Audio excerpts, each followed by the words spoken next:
ibadah 100%, mungkin pemirsa juga ya kalau mengatakan, wah berarti kita nggak ngapa-ngapain dong. Ya, Kalau ibadah 100% terus ya.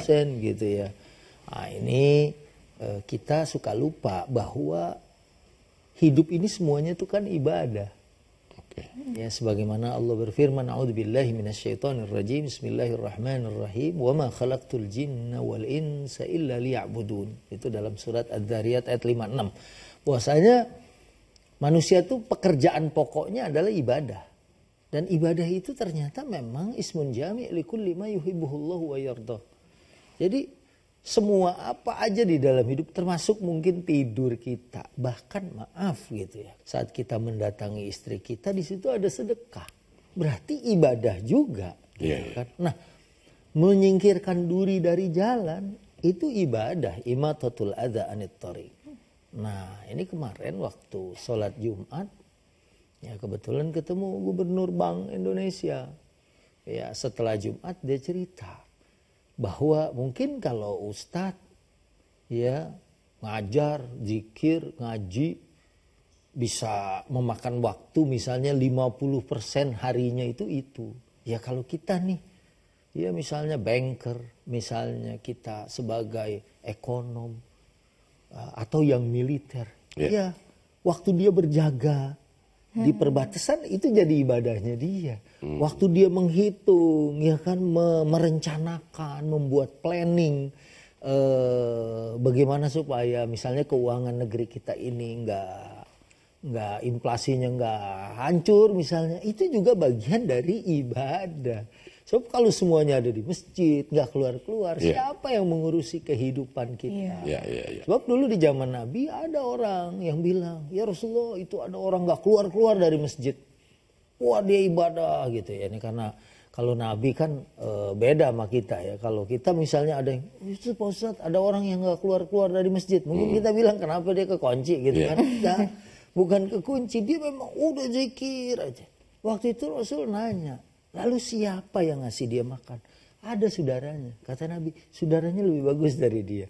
Berarti orang yang memberi manfaat buat orang lain bisa jadi itu lebih utama daripada dia yang cuma duduk di situ. Nah, ibadah 100% bukan berarti 100% waktu kita itu kita sholat, zikir, kita zikir. Tapi bagaimana waktu kita kerja, zikir, ruh zikir itu ada. Ruh sholat kita ada. Waktu mau merubah angka, ingat. Kita sholat nggak boleh ngurangin sama nambahin rokaat ya kan.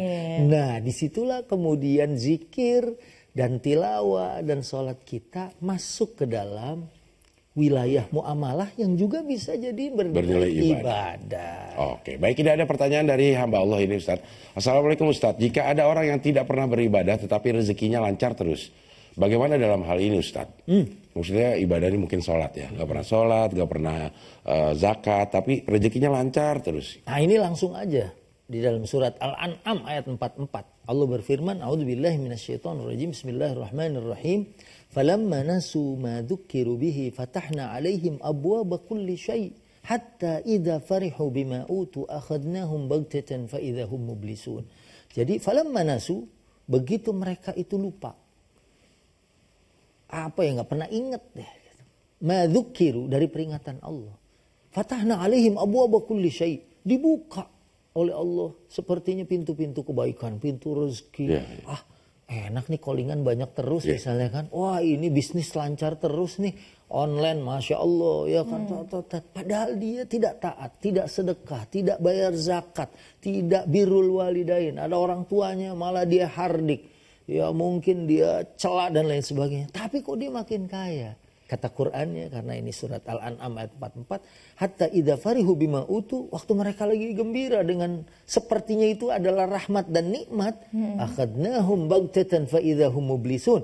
Allah timpakan azab seketika ya, dan pada saat itu dia menjadi orang yang menyesal semenyesal-nyesalnya gitu. Bisa jadi ya kayak Qarun langsung ditenggelamkan ya dengan hartanya ke dasar tanah. Kalau Fir'aun kan ke dasar Laut Merah. Ya seperti itulah, jangan tertipu, itu namanya dalam bahasa agama istidraj. Ya. Oke, Nes ada yang mau ditanya Nes? Oh, ada nih. Aku ada pertanyaan nih Pak Ustadz. Iya, apa nih? Gimana caranya kita bisa tetap istiqomah supaya ibadah yang kita kerjakan itu dapat 100% terjalankan? Ya, baik. Ini saya mau jawab dengan Al-Hijr ayat 99.